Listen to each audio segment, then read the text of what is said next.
பிசிஓடிக்கு நிரந்தரமான ஒரு தீர்வு அப்படின்னா அது வந்து சித்த ஆயுர்வேத மருந்துகளில் தான் வந்து இருக்குது. உடல் எடையை குறைக்கணும்னு நினைக்கிறோம், எனக்கு வெயிட்டே குறைய மாட்டேங்குது. மெயினாக நம்மளுடைய செரிமான சக்தி வந்து நமக்கு ப்ராப்பராக வந்து இருக்காது. அந்த செரிமானம் வந்து இம்ப்ரூவ் ஆகணும், கட்டை வந்து பேலன்ஸ்டாக கொண்டு வரணும் அப்படின்னா முதல் நாள் வந்து ஒரு 30 ml இது வந்து மூலிகை.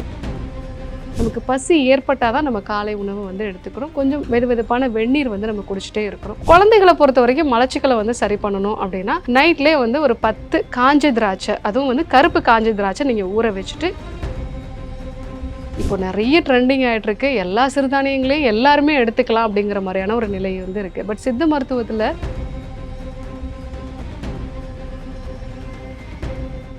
வணக்கம் அண்ட் வெல்கம் டு ஹெல்த் குரு. நான் உங்கள் முரளி. ஸோ நீங்கள் நம்ம கூட பார்த்தீங்கன்னா சித்தா டாக்டர் ஜெயரூபா இருக்காங்க. இன்னைக்கு இவங்க தான் பேச போகிறோம், வாங்க பேசலாம்.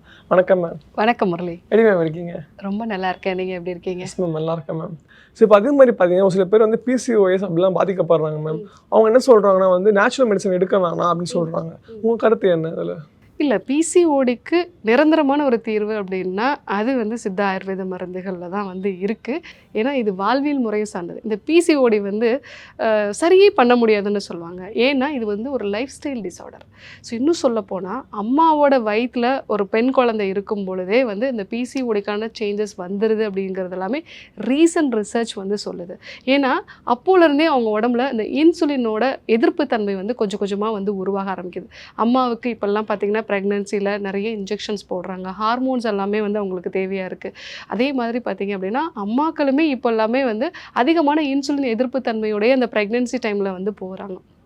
நிறைய கெஸ்டேஷனல் டயபெட்டிஸ்லாம் நம்ம பார்க்குறோம். ஸோ அந்த காலகட்டத்திலேருந்து இந்த பிசிஓடிக்கான ஒரு விதை வந்து அந்த பெண் குழந்தைக்கு வந்து வர ஆரம்பிக்குது. இது வந்து ஒரு லைஃப் ஸ்டைல் டிஸார்டர். நம்ம உடம்புல இன்சுலின் எதிர்ப்பு தன்மையினால் ஆண் தன்மைக்கான ஹார்மோன்ஸ் வந்து அதிகமாகுது. ஒரு சிலருக்கு இதனால் இன்ஃப்ளமேஷனும் உடம்புல வந்து உண்டாகுது. ஸோ உடல் எடை அதிகரிக்குது, பீரியட்ஸ் வந்து இர்ரெகுலராக இருக்குது. அதே மாதிரி அந்த முகத்தில் நிறைய பருக்கள், முடி கொட்டுறது, ரொம்ப டயர்ட் ஆகுறது, இரிட்டேட் ஆகுறது, இது எல்லாமே வருது. இதற்கு ஒரு 5 கட்ட சிகிச்சை முறைகள் பண்ணால் கண்டிப்பாக இந்த பிசிஓடியை நிரந்தரமாக சரி பண்ண முடியும். முதல் விஷயம், அவங்க உடம்புல வாதத்தோட தன்மை அதிகரிக்கும். அதை வந்து நம்ம குறைக்கக்கூடிய டீடாக்சிஃபிகேஷன், அதாவது அந்த பீரியட்ஸ் அந்த காலகட்டத்தில் நம்ம வந்து கர்ப்பப்பையை கிளென்ஸ் பண்ணக்கூடிய டீடாக்சிஃபிகேஷன், இல்லை வந்து ஒரு 7 நாள் எடுத்துக்கொள்ளக்கூடிய டீடாக்சிஃபிகேஷன். இது இந்த வாத பித்த கஃபத்தை பொறுத்து நம்ம வந்து கொடுப்போம். அடுத்ததாக பார்த்திங்க அப்படின்னா கல்லீரலோட செயல்திறனும் இதில் வந்து நம்ம கரெக்ட் பண்ணணும். கல்லீரலுக்கும் பிசிஓடிக்கும் என்ன சம்மந்தம்னா உடம்புல தேவையில்லாத ஹார்மோன்ஸை வந்து வச்சுருக்கிறதே கல்லீரல் வந்து சரியாக செயல்படாதனால தான். ஸோ அதனால் கல்லீரலோட செயல்திறனை அதிகப்படுத்துறதுக்கு நம்ம இந்த கீழாநெல்லி சேர்ந்த மருந்துகள் நம்ம கொடுப்போம். அதே மாதிரி நான் ஆல்ரெடி சொன்னது தான், அந்த நைட்டில் வந்து லேட்டாக சாப்பிடக்கூடாது, பெயின் கில்லர்ஸோ ஆன்டிபயோட்டிக்ஸோ டாக்டர்ஸோட அட்வைஸ் இல்லாமல் எடுத்துக்கக்கூடாது. ஸோ இந்த மாதிரி விஷயங்கள்லாம் ஃபாலோ பண்ணிவிட்டு நம்ம கீழாநெல்லி, அதே மாதிரி நெல்லிக்காய், கரிசாலை, இந்த மாதிரி சேர்ந்த உணவுகளையும் மருந்துகளையும் நம்ம கொடுக்கணும். அடுத்து மெட்டபாலிசம் அவங்களுக்கு ஸ்லோவாக இருக்கும், அதனால தான் வெயிட் போட்டுகிட்டே இருப்பாங்க. ஸோ அதுக்கு வந்து யோக பயிற்சிகளும் தியான பயிற்சிகளும் நம்ம கொடுக்கணும். ஸோ சூரிய நமஸ்கார பயிற்சிகள் வந்து நம்ம கொடுக்கலாம். அடுத்ததாக பார்த்திங்கன்னா அவங்களுடைய இந்த சினைப்பையில் வந்து கருமுட்டை கரெக்டாக வெளியே வர்றதுக்கான மூலிகைகள் வந்து நம்ம கொடுக்கலாம். சதாவரி கொடுக்கலாம், அதே மாதிரி வந்து கருப்பு உளுந்து சேர்ந்த உணவு வகைலாம் நம்ம வந்து கொடுப்போம். இதெல்லாம் நம்ம கொடுத்துட்டு கடைசியாக நம்மளுடைய கர்ப்பப்பையையும் வந்து பலப்படுத்தணும். ஸோ கர்ப்பப்பையை வந்து பலப்படுத்துறதுக்கு அசோகப்பட்டை வந்து நம்ம கொடுக்கலாம். அதே மாதிரி சதாவரி மாதிரியான மூலிகைகள் வந்து நம்ம கொடுக்கலாம். ஸோ இதெல்லாம் கொடுத்துட்டு அந்த பீரியட்ஸ் வரக்கூடிய சமயத்தில் கர்ப்பப்பையை கிளென்ஸ் பண்ணக்கூடிய சிகிச்சை முறைகள், இந்த மாதிரி ஒரு 5 கட்ட சிகிச்சை முறைகள் வந்து கொடுத்தா கண்டிப்பாக பிசிஓடிக்கு நிரந்தரமான ஒரு தீர்வு வந்து உண்டு. இது வந்து ஒரு லைஃப் ஸ்டைல் டிஸார்டர். ஸோ இதை முறையான ஒரு சிகிச்சை கொடுத்தோம்னா கண்டிப்பாக நல்ல பெட்டர்மெண்ட் வந்து இந்த மருத்துவத்தில் தான் நம்ம கொண்டு வர முடியும். ஓகே, நீங்கள் வந்து ஒரு ப்ராப்ளத்துக்கு வந்து பார்த்தீங்கன்னா நெய் மருந்து கொடுப்பேன் அப்படின்னு சொன்னீங்களே மேம். நெய் மருந்து என்னது மேம்? இப்போது நெய் மருந்து அப்படிங்கிறது 7 நாள் எடுத்துக்கொள்ளக்கூடிய ஒரு டீடாக்சிஃபிகேஷன். ஸோ இப்போ உடல் எடையை குறைக்கணும்னு நினைக்கிறோம், எனக்கு வெயிட்டே குறைய மாட்டேங்குது. மெயினாக நம்மளுடைய செரிமான சக்தி வந்து நமக்கு ப்ராப்பராக வந்து இருக்காது. அந்த செரிமானம் வந்து இம்ப்ரூவ் ஆகணும், கட்டை வந்து பேலன்ஸ்டாக கொண்டு வரணும் அப்படின்னா முதல் நாள் வந்து ஒரு 30 ml இது வந்து மூலிகை சாறுகள் சேர்ந்த ஒரு நெய் மருந்து. ஸோ ஒரு காலையில் வெறும் வயிற்றில் எடுத்துக்கிறது. நெய் மட்டும் குடிப்பீங்க போல அப்படின்னு நினைச்சேன். இல்லை, இது வந்து மூலிகைகள் சேர்ந்து உடலோட தன்மைக்கு ஏற்ற மாதிரி வந்து கொடுக்கக்கூடிய ஒரு நெய் மருந்து. ஸோ இதை காலையில் வெறும் வயிற்றில் சூரிய உதயத்துக்கு முன்னாடியே நம்ம வந்து எடுத்துக்கணும். ஸோ அடுத்ததாக வந்து பார்த்திங்கன்னா நமக்கு பசி ஏற்பட்டால் தான் நம்ம காலை உணவு வந்து எடுத்துக்கணும். கொஞ்சம் வெதுவெதுப்பான வெந்நீர் வந்து நம்ம குடிச்சிட்டே இருக்கிறோம். ஸோ மதிய நேரத்தில் நம்ம வந்து கஞ்சி வகையான உணவுகள் வந்து எடுத்துக்கலாம். ஸோ ஈவினிங் டைமில் சூப் வகையான உணவுகள் வந்து எடுத்துக்கலாம். அதே மாதிரி வேக வச்ச காய்கறிகள்லாம் வந்து எடுத்துக்கலாம். அடுத்த நாள் பார்த்தீங்கன்னா 45 ml வந்து நம்ம காலையில் அந்த மருந்தூட்டப்பட்ட நெய் வகைகளை எடுத்துக்கணும். இதே மாதிரி ஒரு 6 நாள் வரைக்கும் நம்ம வந்து ஒரு 15 ml வந்து இன்க்ரீஸ் பண்ணிகிட்டே போய் நம்ம வந்து எடுத்துக்கணும். கடைசி நாளில் நம்ம வந்து பேதிக்கு மருந்து கொடுப்போம். இது என்ன பண்ணும் அப்படின்னா, முக்கியமாக நம்மளுடைய செரிமான சக்தியை வந்து மீட்டு கொண்டு வரும். நம்ம உடம்புல இருக்கக்கூடிய மெட்டபாலிசத்தை வந்து பூஸ்டப் பண்ணும். இந்த ஒரு சிகிச்சை முறையை கொடுத்துட்டோம் அப்படின்னாலே அடுத்ததாக நமக்கு இந்த கிரேவிங்ஸ் எல்லாமே வந்து நமக்கு குறைய ஆரம்பிச்சிடும். ஸோ நம்ம உணவு முறைகளை கரெக்டாக பேலன்ஸ்டாக வந்து கொண்டு வரலாம்.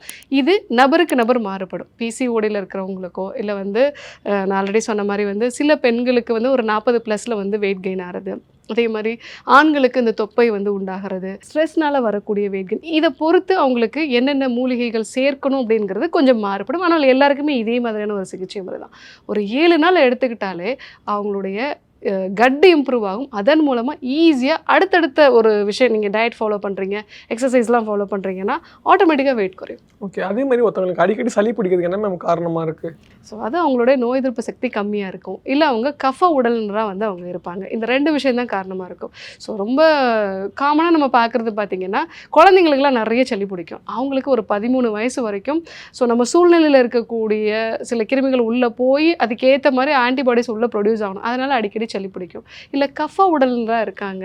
ஸோ அவங்களுக்கு வந்து பார்த்திங்க அப்படின்னா, அவங்கள ஆல்ரெடி நீர் உடம்பு, கொஞ்சம் ஏதாவது ஒரு அலர்ஜி வந்து இது இருக்குது அப்படின்னாலும் ரொம்ப ஈஸியாக வந்து அவங்களுக்கு சளி பிடிக்க ஆரம்பிக்கும். அதே மாதிரி ஒரு பலகீனமான ஒரு நபராக இருக்காங்க. ஸோ எனக்கு இப்போ தான் காய்ச்சல் வந்தது, அதுக்கப்புறமா எனக்கு உடல் ரொம்ப பலகீனமாக இருக்குது அப்படின்னா ரொம்ப ஈஸியாக அவங்க உடம்புல நோய் தொற்றுகள் வர்றதுக்கான வாய்ப்புகள் இருக்குது. இதனாலேயும் அடிக்கடி வந்து அவங்களுக்கு சளி பிடிக்கும். ஸோ இதுக்கு தான் வந்து சித்த மருத்துவத்தில் என்ன சொல்லியிருப்பாங்கன்னா, நீங்கள் ஒவ்வொரு ஒரு 6 வாரத்துக்கு ஒரு முறையும் வந்து நசிய மருந்து எடுத்துக்கோங்க. மூக்கில் வந்து ஒரு மருந்தூட்டப்பட்ட எண்ணெய் வகைகளை நம்ம வந்து விட்டோம் அப்படின்னா அந்த மூக்குக்கு உள்ளே இருக்கக்கூடிய அந்த சவ்வுகள் எல்லாமே வந்து ரொம்ப சென்சிட்டிவாக வந்து மாறும்.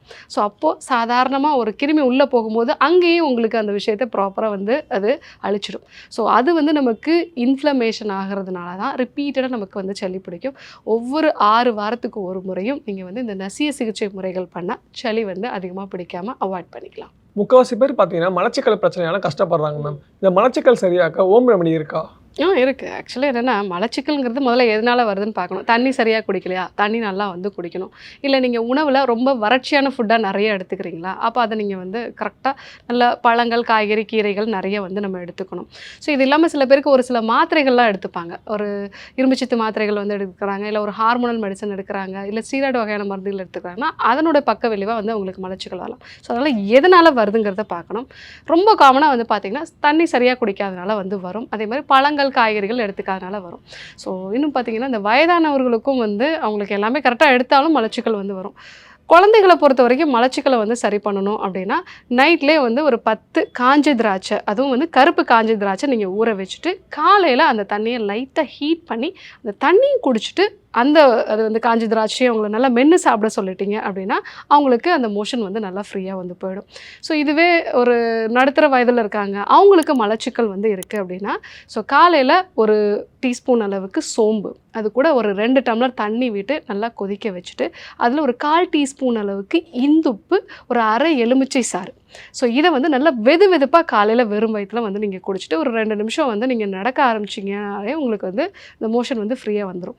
ஸோ இதுவே ஒரு வயதான நபராக வந்து இருக்காங்க அப்படின்னா அவங்களுக்கு இது கூட ஒரு 10 சொட்டு அளவுக்கு உள்ளுக்கு சாப்பிடக்கூடிய விளக்கெண்ணையும் வந்து நம்ம சேர்த்துக்கலாம். ஸோ அந்த மாதிரி சேர்த்துக்கும் போது அவங்களுக்கு அந்த மலச்சிக்கல் பிரச்சனைகள் வந்து சரியாகும்.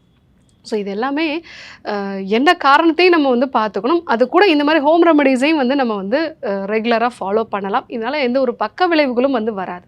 இன்னும் சொல்லப்போனால் அந்த இந்துப்பு அப்படிங்கிறது நமக்கு வயிற்றில் இருக்கக்கூடிய அந்த மோஷனுக்கு கொஞ்சம் சாஃப்ட்னஸ் வந்து கொடுக்கும். அதை வந்து ப்ராப்பராக வந்து சுருக்கி விரித்து வெளியேற்றக்கூடிய ஒரு தன்மையும் வந்து இருக்கும்.